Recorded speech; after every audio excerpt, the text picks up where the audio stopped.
and I am joined by the president of the Architectural Association of Kenya. This is AAK, and I'm talking about architect George Ndege. He's in studio with us. Thank you very much indeed, George, for finding time to be with us this morning.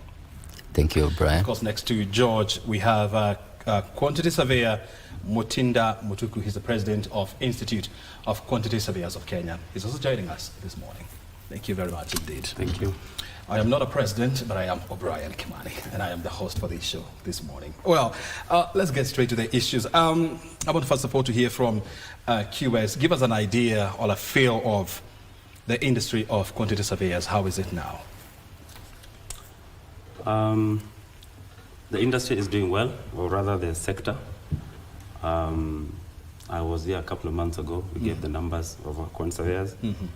The universities continue to churn out more graduates into the profession.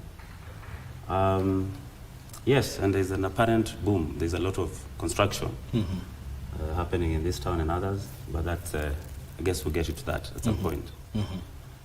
But we still struggle with the challenges of underemployment. Underemployment. Yes, and lack of employment. And you're talking about an industry with about 1,200 quantity surveyors? Yes, the registered ones, the certified ones. Of course, with other thousands of young graduates who are yet working their way into registration and certification. But nevertheless, Kenyans who are qualified and who are looking to make a living. Why would we be having such a small number of experts in that industry, and we talk about unemployment in a country where the real estate industry or the construction industry is growing at a rate of 5%? Okay, and I think it's our practices, because if you drive around some of the areas, for instance, in this town, in Kilimani, in Kilaleshwa, in Lavington, there is a lot going on. But if you look keenly at the boards, where the site boards are displayed, you will not see our professionals. Yeah? We just allowed some practices to prevail that, in a sense, we shoot ourselves on our feet, because we have young people, young Kenyans, who want to make a living. Out of the 1,300 that you mentioned, quite a big number is in government. In other government, main government, central government. A number is in county governments. And then a few are in government agencies, parastatals and what have you. And then there's now a smaller section that can be qualified to or named as employers, because they're in private practice. But there's only so many that they can take in, given the quantity of work that they have. Yes. You've talked about quantity surveyors that are employed by the government, both at the national and the county level. Who is the majority employer? Is it the private sector or the public sector? It is the private sector. The private sector. Yes. So the majority of these 1,000 plus quantity surveyors are in the private practice. Yes, they are. And then you have the others being absorbed by the national and county government. Yes.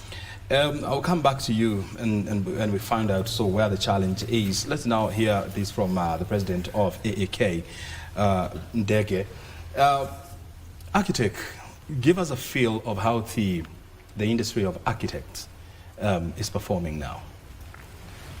Thank you, Brian. And just as a matter of introduction, it's important for me to mention that AAK is a professional body for 8 professions. It's an umbrella body, really.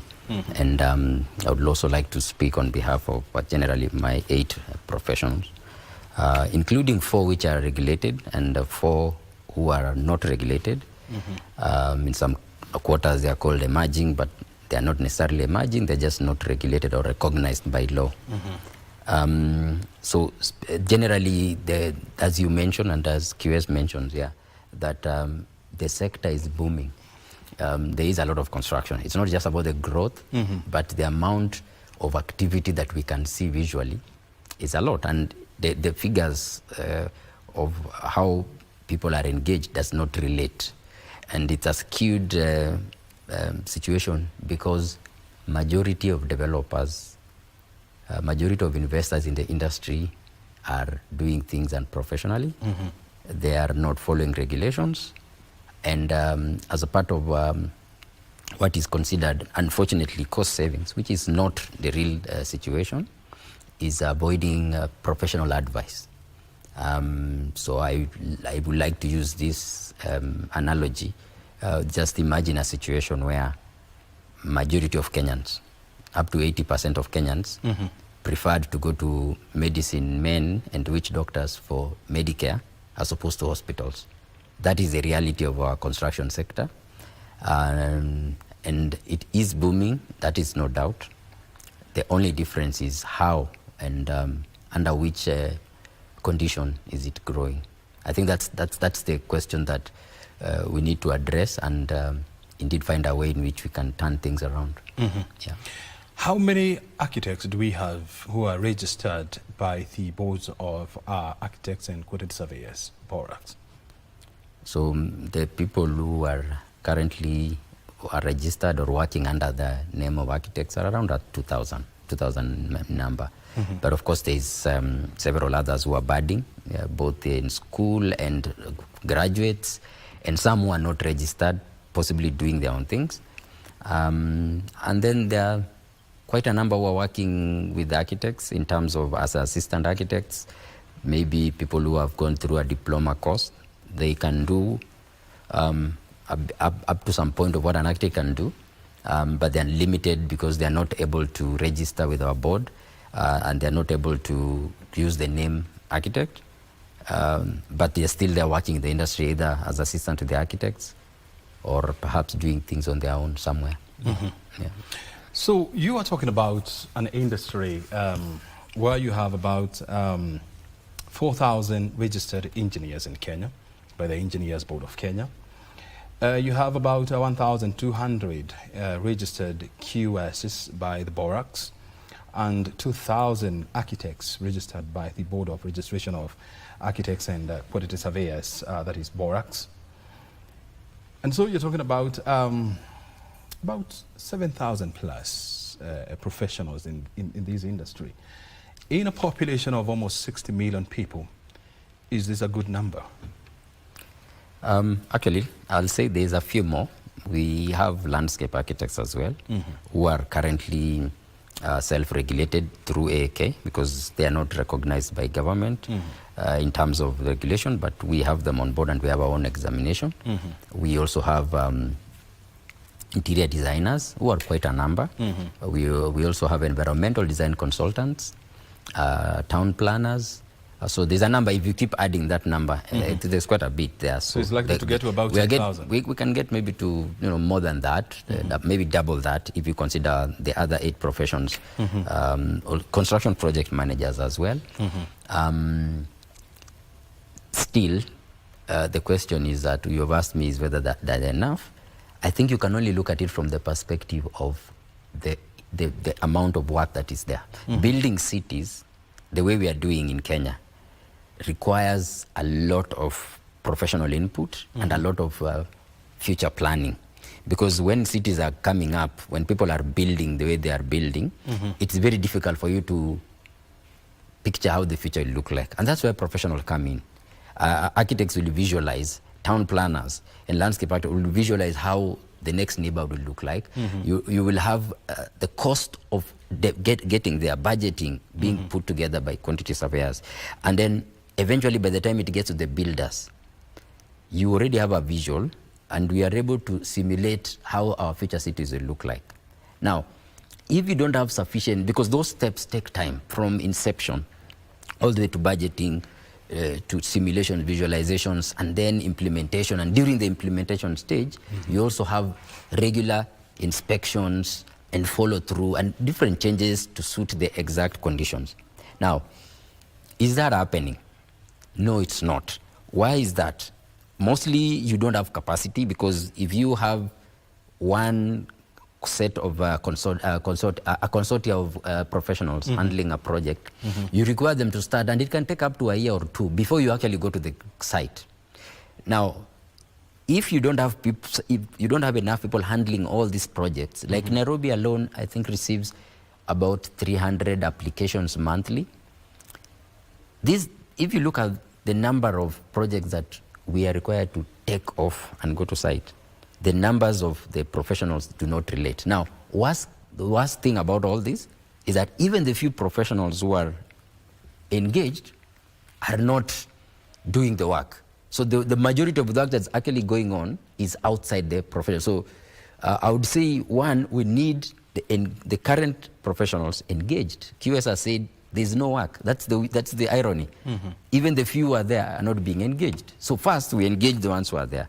And then second, we fast track the process of training more so that we can catch up with this urbanization agenda. I want to hear this from QS Motinda. He's talking about having about 300, projects being approved within the city of Nairobi, Nairobi County. And of course, we know Nairobi County, because of its central location and also hosting the capital city of Kenya, it's one of the biggest, urban centers in Kenya, followed by Kiambu, Nakuru, Kajiado, and all the other counties. And so then you have so many approvals being given, but you are talking about a situation whereby you go to the site and you, on the signpost, you don't see the services of a quantity surveyor. You don't see who is the architect. And even sometimes when they may be there, but they are on the ground, they are not there. And so who allowed this situation to prevail? These two professions, and we are talking about this two, we can't talk about engineers who are regulated elsewhere, are regulated. We have a board, as you mentioned, the barracks. So the barracks is the one that regulates these professions. And while we have so many, we have that number of approvals, and yet underemployment or lack of it, is because we have allowed certain practices to take root. In those sites, these people, a lot of them will come from designs from elsewhere, and come in and plant them onto our cities, into our streets. And you've seen the hue and cry by neighborhood associations, where buildings are going to whatever floor with total disregard of the services, the roads, the sewer, the water supply, So we have allowed that. There's that, and then there is also the practice by quacks. People who are not regulated, people who are not architects, and they are not quantity surveyors. So it's a mix of all those things. So in an apparent boom, in an apparent situation where there's a lot of work, a lot of projects, then you find that kind of situation where there's either underemployment or there's lack of employment altogether, and people are around on the streets looking for work because of those practices. And these are people, if I may, these are people who take a lot of resources, say from government and from their parents, to train. For instance, if I can speak for the architects, it is they'll do 6 years in the university, and then they need another 2 to 3 years to work under tutelage under someone, and then sit their professional exams. So talking about 9 years. You look for a QS who does 4 years, and then another 3 years, 7 years. When you look at the board of registration of architects and quantity surveyors, I mean, it has been here for decades. You're talking about how many years now? 91. About 90 years, I would say. Yes. And so it is proper to say that it is older than all the quacks in this country. It is older than many regulations. So how did it allow that situation to prevail, whereby you have buildings that do not have the services of a quantity surveyor and the services of an architect, which is a legal requirement? It is what it is. I don't want to call it abdication, abdicating their duty. No, just call it what it is. But it is what it is, because if I talk for the professions, in terms of us playing our role and mandate, I'll just run you through quickly, is that we start off at high schools. Because a lot of people who stumbled into these professions did not know what to study at the final year of the high school, what course to take. So we start off there. For instance, at IQSK, we have a whole calendar of events. And one of the activities that we have is career fairs. And we go to these high schools, We've just done, I think we did Lenana earlier in the year, and Sunshine a few months ago. And we talk to these people so that a child is able to shape, is it, and I'm sure the professions come around. Do you want to be a conservator? Do you want to be an architect? Do you want to be a doctor? They can realize maybe these two professions, conserving is not mine, so I'll move somewhere. So we shape them. And this takes resources, okay. For us to go to these places, it takes resources. And these are resources from the few you've named who are paid up members, law-abiding, who renew their subscriptions with us. We do that activity. And then these students transition to the university. The some that choose to take conservation. And we follow them there. We work very closely with student bodies from all over the universities, plus the joint, what they call the joint student council, which is for all the universities. Again, we have programs with them that take resources. All these, we are building a profession. And then they leave university, they are here with us as graduates. Yeah? They are now in the situation I'm telling you of either lack of employment, underemployment. But we are there with them. We still organize forums for them. And then 3 years are over, those who are able to sit the exam become professional members. They are registered. Then Borax kicks in at that point. You see the amount of work that has been done before to create that professional. Yeah. That's about 9 years. Yes. Then Borax steps in now when they become professional and take from there. What could happen? So before you become a professional, Borax is not involved. It's not there. It is involved the moment you become now a professional. Yes. So it is not involved in the regulation of the training. Is it involved? In the training, they could, under the Commission of Higher Education and through universities, they could, I think, probably the terms of setting the syllabus, they could be involved there.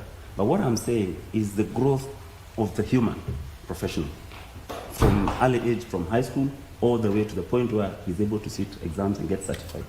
There's a lot that goes into that area. Yeah? Then now becomes a professional.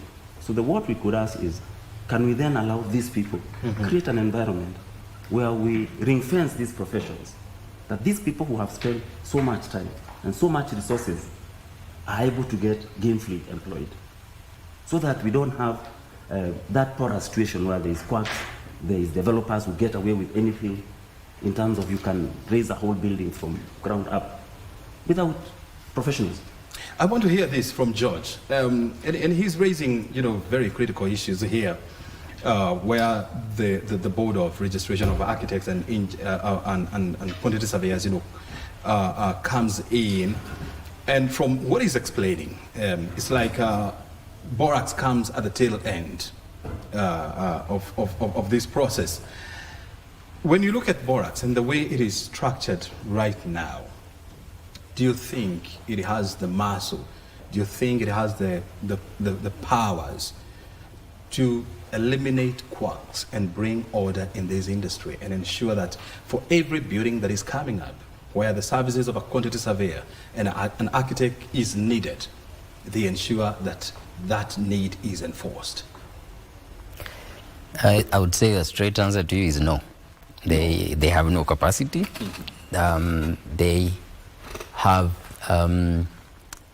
have not attempted to do that. As Kiwe says, the current law sort of gives them powers to regulate people who are in the fold. Those who have already gone through the fire and have become professionals. I think that's where the board is focusing on. Maybe that's where also their mandate is, that to make sure there is no malpractice. If you are a registered quantity surveyor or a QS, you act in a certain way. But as we know, all these quacks, and by the quacks in this case, it could even be a professional who's not registered, or a professional who dropped out of school but is doing the work, or a professional who's enabling the malpractice, because they stamp them. I did mention about the numbers of projects that are approved, and then you are relating it to the amount that is in the professional involved on site is enabled by some professionals. You'd find someone who's registered, has opened a shop in town, and is stamping drawings from random people, enabled by the level of business that goes on at some county development offices. Now, the board ideally should have powers to regulate the industry at large, not just these professionals that they are. Why are you saying registered. it should have? Because it doesn't have. It doesn't, because the provisions are mostly to deal with how we operate as architects and quantity surveyors. And I'm talking about now Borax, of course. Okay? Whether they have more powers than that, they haven't exercised it, and I don't think they've tried to do that. But that doesn't mean that the only ones who are supposed to do it. We as professional bodies, business membership organizations, AAK, IQSK, IEK, ISK, we have a responsibility as well, because part of what we do is having some sort of what we call self-regulation, where we have a code of conduct, we have membership, we take part in promoting education, we do continuous professional development, and at the same time, we are supposed to regulate what is going on in the industry. Now, of course, for us, since we are voluntary organizations, it's not mandatory for you to be a member of AAK or IQSK. But by law, if you are to practice as an architect or quantity surveyor in Kenya, you must be registered by Borax. So most members actually register by Borax out of duress, they have no choice because you must do it. But legally. Legally. But now, we also have a responsibility to work with Borax. And I think one of the things which maybe the board has not done a very good job at is how they work with professional bodies. A few years ago, AAK and Borax were very close. In fact, even the professional exam, you'd find that AAK is planning and organizing all the students for the preparation for the exam, and the board would just stamp and approve. Over the years, what has happened is that the board has moved very far away from working together with the various bodies. And at the same time, they have not recognized a complementary relationship we can have, which can then work towards stemming malpractice and professional activities in the building sector. But there's also the government, okay? There is the various development control officers in government who are supposed to be also complementing the board, the professional bodies, and individual professionals to be able to keep quacks out of the space or keep malpractice and other individuals masquerading as professionals out of the space. But quite the opposite is happening, and the individual effort that each of us are trying to do is not going very far. I'm just on the website of Borax, or the Board of Registration of Architects and Quantity Surveyors. And according to their register, you have about 1,284 architects. And then you have about 266 architectural firms. And then you have 882 quantity surveyors. And then 169 quantity surveying firms. The board cannot work in isolation. It has to work with other stakeholders. It must work with professionals. It must work with security agencies, county government as well as the national government. And so, is it proper to say that then the board and the players in it are working in a fragmented manner? Is it proper to say that, QS? Yes, it's proper to say that, and it is accurate to say that, because, and before I even answer, I just give you an example of today. If you had there was someone masquerading as a lawyer in town, the LSK and its membership would jump hoops to get to that person. Yeah, and that's how you protect a profession. They would not let anyone who is not a lawyer practice law. Yeah. So even as we make, we can try and, justify or make excuses for our board, is in a sense, there is a failure. And the failure, like he says, we all fail, but because the board holds higher ground, it's upon it to bring us all together and be able to work together. So in our fragmentation, we have a sense in which this is a player who is playing at this level, where should play at this level. Yeah. Regulation. Yeah. And because, and we are here as professional bodies, right? So what they should do is to be able to enable us here, and you can see the member is here, closer to it. Enable us, be able to be eyes and be able to, so we coordinate, we're not fragmented. But plays at this level, but comes down here, again to the level here. And it would seem more like a competition. Are you trying to say that Borax it's like a from an competition. ivory tower? Yes. In a nutshell, that's what I'm saying. Do you agree with him? Well, okay. I think the point he's putting across is this, that there is that aspect of Borax. In that ivory tower, they are sort of removing themselves from the realities of what we bring to them in terms of what our members feel. And then at the same time, what he's mentioning is that we have a situation where the board seems to be competing with the professional bodies in some activities, which should not be the case. Where we should be looking at a situation where, if, for example, but the board is supposed to regulate that's the right. players. Yes. So how do they compete? So now, this is a case of the referee and the players. And the players. So I will tell you. For and each example, one of them, they have different roles and well spelled out. It's true. A referee cannot score. Absolutely. A player cannot referee. Absolutely.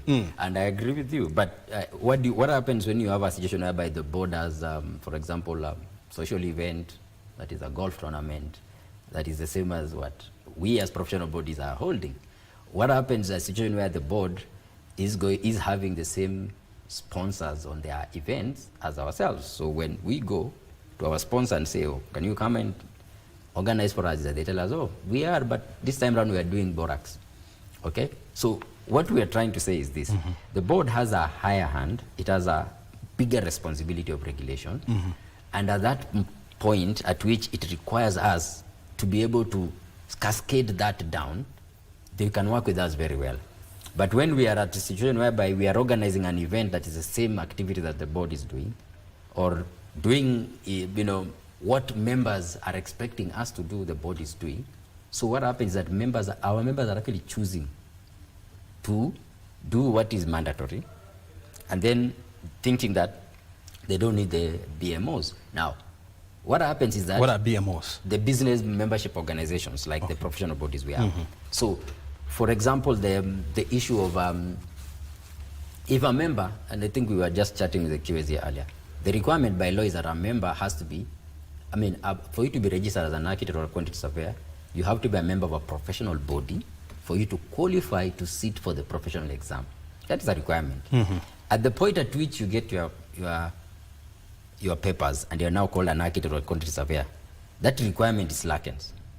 When you are going to renew your annual practice certificate, the board does not require you to be a member or to demonstrate that you are a member of that professional body. Now, how is that supporting ourselves as professional bodies to oversight this industry? We feel like sometimes we are curtailed in a sense that we are not being supported by the board. And you mentioned the issues of, for example, why this board is not able to do that. And I can tell you for sure, it's not, they don't have the powers. It's not that they don't have the space, or they don't have, we are not willing to work together. It's just operations, and those, how do you run an office? How do you run the day-to-day activities? This industry of ours is big and complex.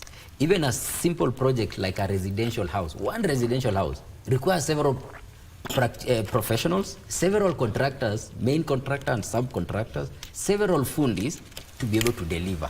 Now, if you take all that one house as for example, a developer, and I'm using this as an analogy, and give one fundi somewhere at your home and tell them, this is my fundi, what happens?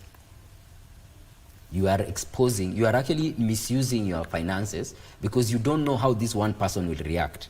Now, for lack of better words, I think the board must be able to regulate not just the professional, the individual architect and QS, but it should be able to look at the practice of the various professional bodies, and also look for powers, whatever they're looking, or even just exercise the powers that they have to be able to influence the whole sector for purposes of sorting out the issues that we are facing. And the issues are not going to come out right now.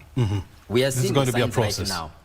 By the time we're in 2050, where the population of Nairobi, for example, will have doubled, that's when you start seeing the pressure.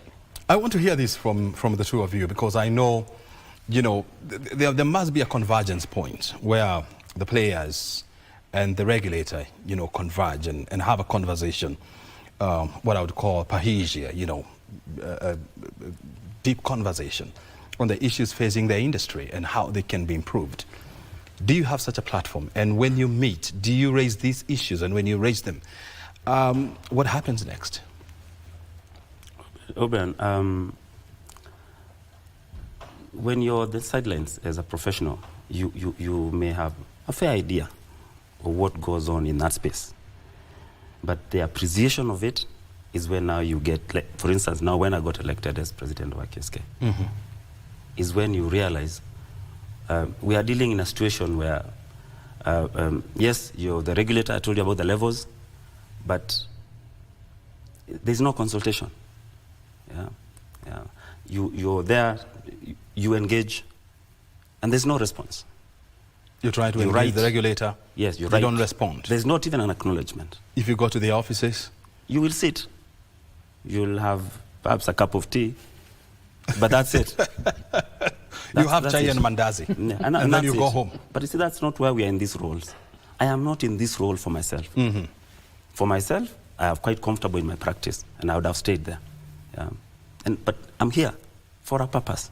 And I've told you, the huge resources, out of the meager resources that we use to grow the profession, to hold activities for the members.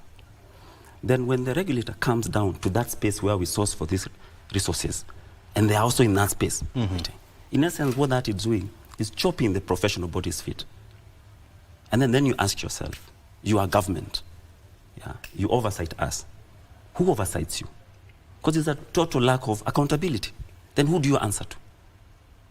Are you subject to Auditor General? I mean, what happens with these funds that you raise? Ours we can explain, and we'll explain them to members ours every time. We have an AGM that is coming, and we have audited accounts, and we run through them. These are the funds we raise, this is how we use them.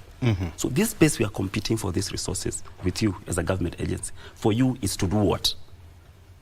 The resources for you are to do what? So the issue of accountability. We are accountable to you, then who are you accountable to? Because you don't seem to be accountable to us as members. What is the response to that? It's not questions we've formally asked, but those are now the questions in our minds. That you're going to ask? Yes. I want to hear this from you, George. You see, you're not new in leadership.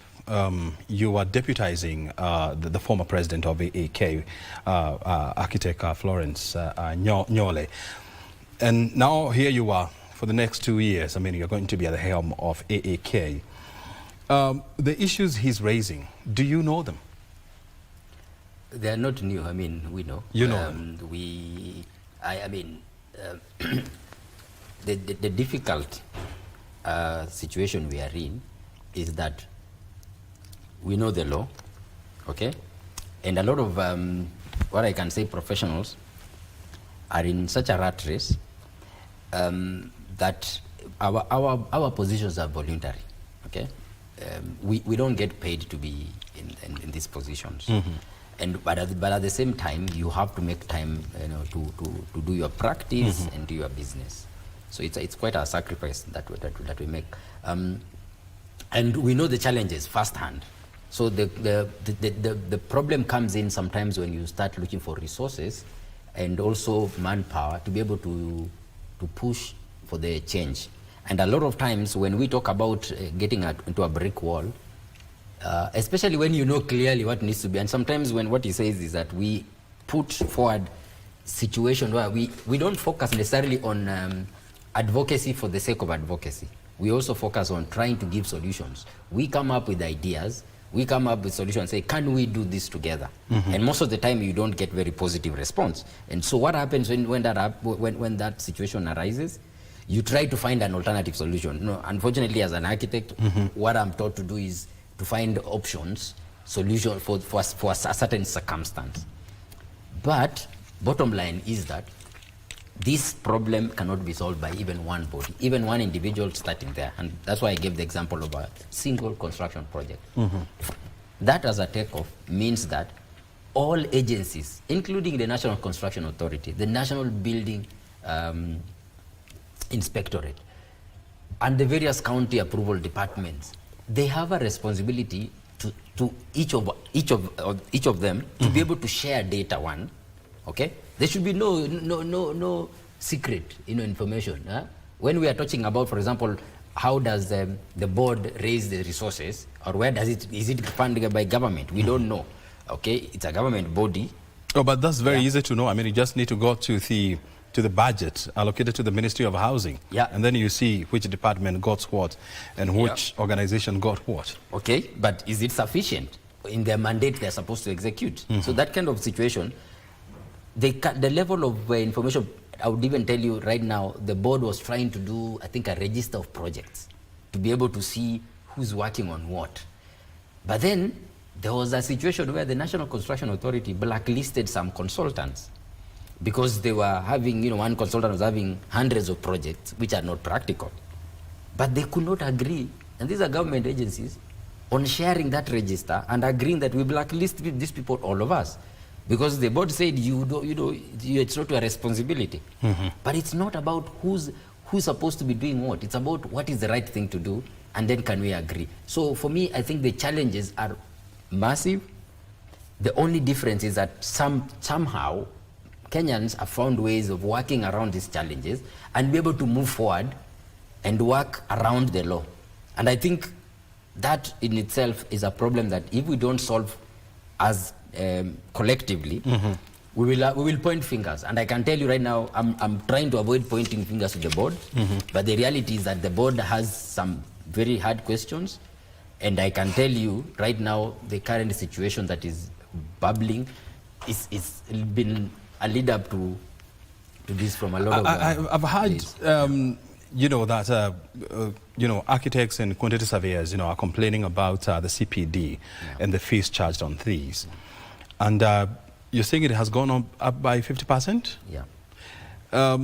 So when they were going up, what is the established engagement procedures between the board and the professionals? Are there consultations to be done, or what are the regulations around that? I think that sets us back again, Obian, to the issue of Ivory Tower. Because I'm here, elected to serve, not for pay or for anything. So I'm a leader of a professional body. Where would we, and why would even a member, forget about elected officials, learn this in the way that they learn about it?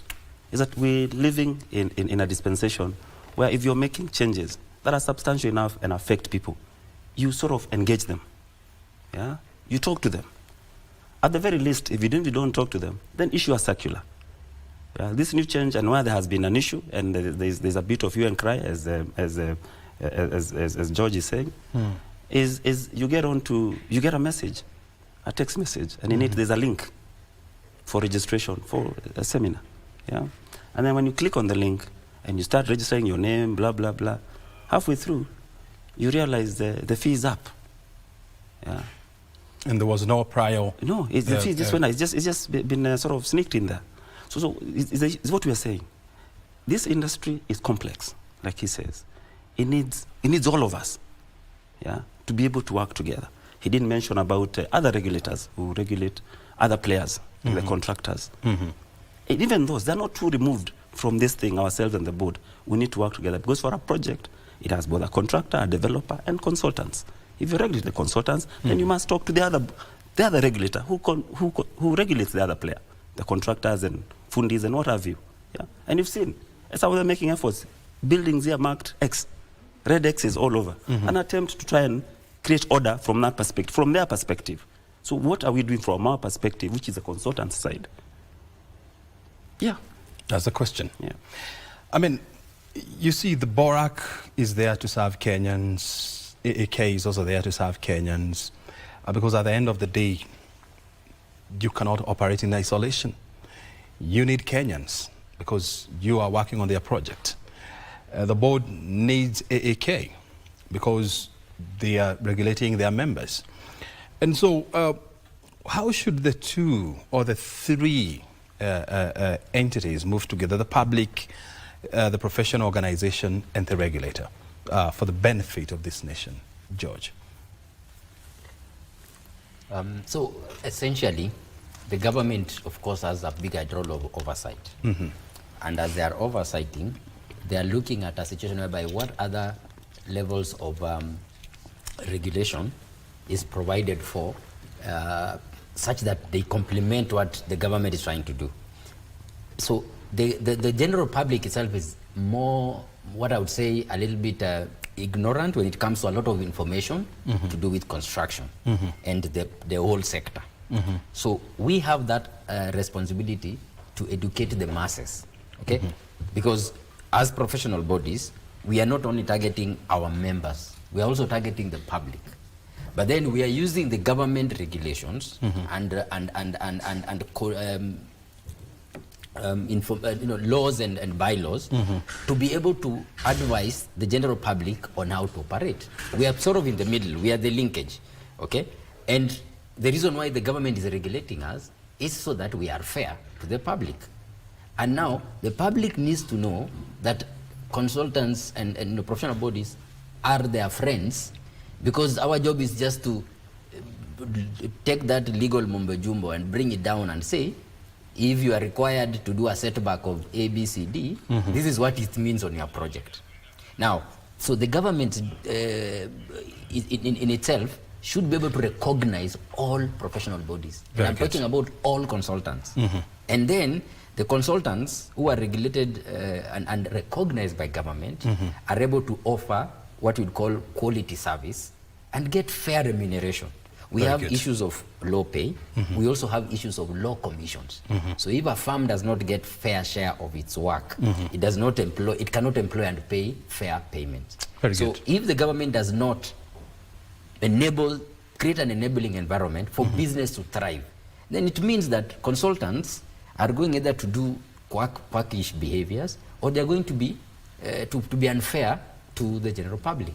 As we wind up this conversation, I want to give each one of you 15 seconds to give us the way forward. Mutinda, QS.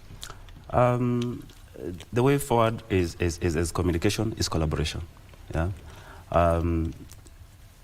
Regulation is not control; it's engagement, and that's the best way to go.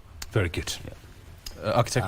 All I would just say for us, the idea that we need to work as an umbrella organization, especially when it comes to the sector, to be able to achieve the goals, because there's no one project that will be achieved by one individual, and more so the issue of building cities is a community issue. It's a collective responsibility, and in the future when we have our cities not working, you can't point a finger to even the board or any specific person.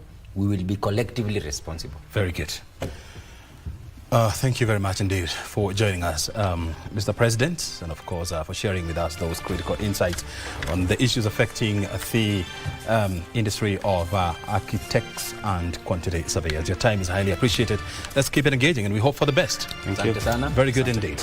I mean, I've been talking to the President of the Architectural Association of Kenya, George Dege, and that is architect, and of course QS Mutinda Mutuku, who is the President of Institute of Quantity Surveyors of Kenya, joining us this morning. Now it's afternoon actually, to help us understand the issues bedeviling the industry. And of course we have discussed these among a plethora of issues. O'Brien Kimani is my name. Kurunzi is coming up next with Halid. Stay right here. Good afternoon.